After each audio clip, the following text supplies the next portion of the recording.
Assalamualaikum warahmatullahi wabarakatuh.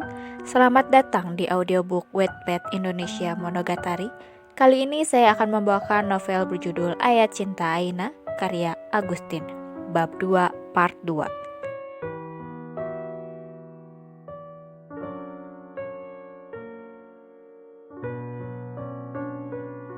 Jam sudah menunjukkan pukul 1:30 siang. Aina tiba di kediaman seorang ibu bernama Kim Daeun. Rumah bernuansa hitam putih sederhana ini menyambut kedatangannya. Ia bersyukur dengan pertolongan yang Allah berikan. Sekarang ia sudah tidak lagi tidur di bangku taman seperti malam-malam kemarin. Aina, kamu bisa pakai kamar ini. Kalau ada apa-apa, Oma ada di belakang. Setelah mengantarnya ke kamar, Daeun pun berlalu.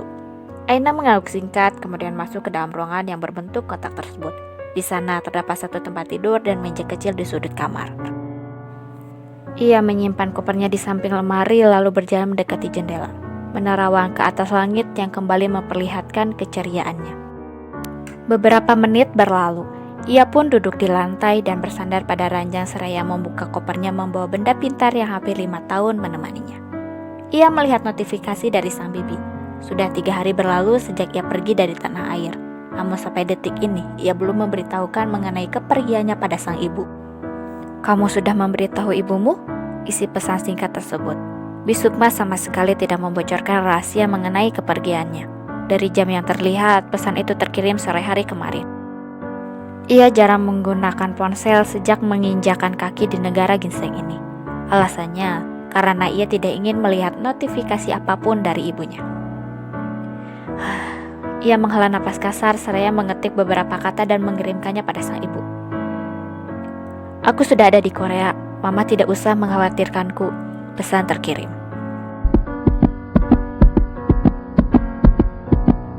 Tiba-tiba saja ia merasakan jantungnya berdegup kencang. Buru-buru ia pun mencari sesuatu yang selama ini menemani kehidupannya. Setelah berhasil menemukan benda tersebut, ia langsung mengeluarkan 2 pil obat dan meneguknya cepat. Tidak lama kemudian, jantungnya berangsur-angsur berdetak normal kembali. Ia pun keluar kamar meninggalkan ponselnya yang menyala.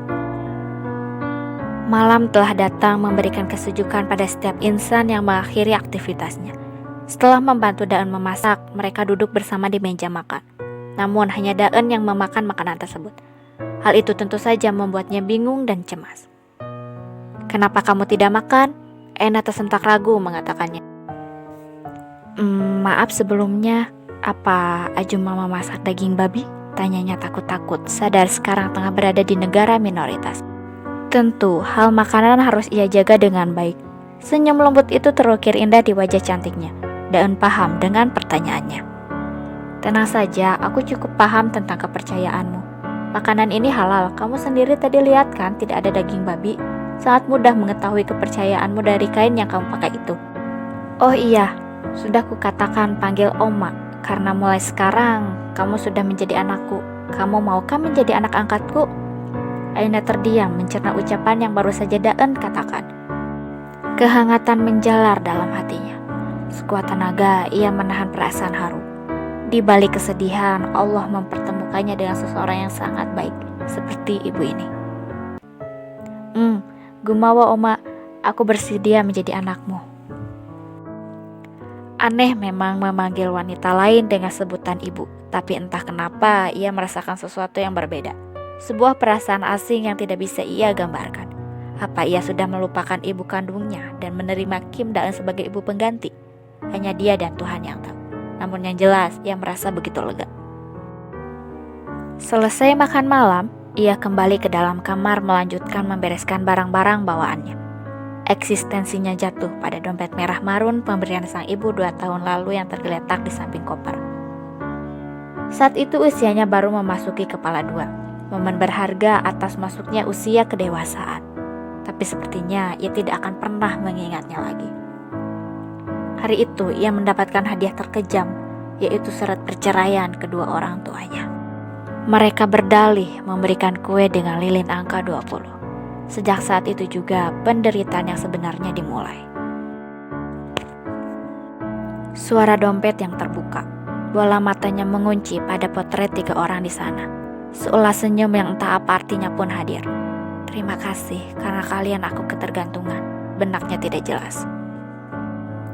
Pintu kamar yang terbuka itu menarik perhatian seseorang untuk mendekat. Beliau melihat wanita yang lebih muda darinya tengah memandang kosong pada dompet dalam genggamannya. Apa dompet itu berharga? Aina pun mengakhiri lamunan dan menatap kedatangan sang pemilik rumah. Oma, aku sedang melihat foto ini saja, tunjuknya. Apa mereka orang tuamu? Ia mengangguk singkat dan kembali menutup dompet lipatnya. Mereka cantik dan tampan. Pantas saja kamu cantik, Aina, pujinya seraya mengusap lembut kepala terbalut hijab itu. Aina tersenyum senang merasakan kasih sayangnya. Oh ya, kemana anak Oma? Tanyanya balik mengalihkan pembicaraan. Rasa penasaran semakin menjadi saat ia tidak melihat satu potret pun anak darinya. Ia merasa aneh, bukankah Kim Daeun sudah menikah? Pikirnya.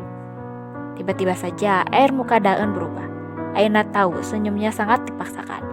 Ia merasa bersalah karena sudah lancang bertanya tentang hal privasi.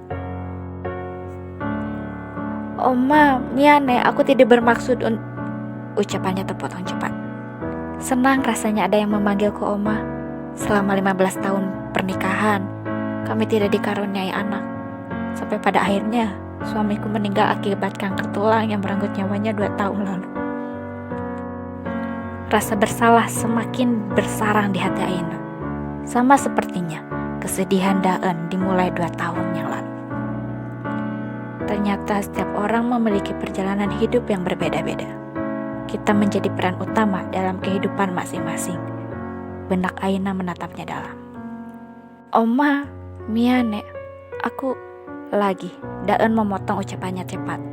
Tidak apa-apa sayang, Oma senang ada yang mau mendengar cerita ini.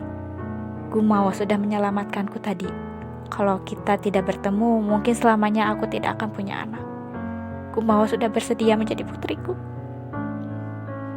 Air mata tulus itu sudah tidak bisa dibendung lagi. Baru saja mereka bertemu, tetapi ia merasakan ketulusan dan kebaikan dari seorang ibu.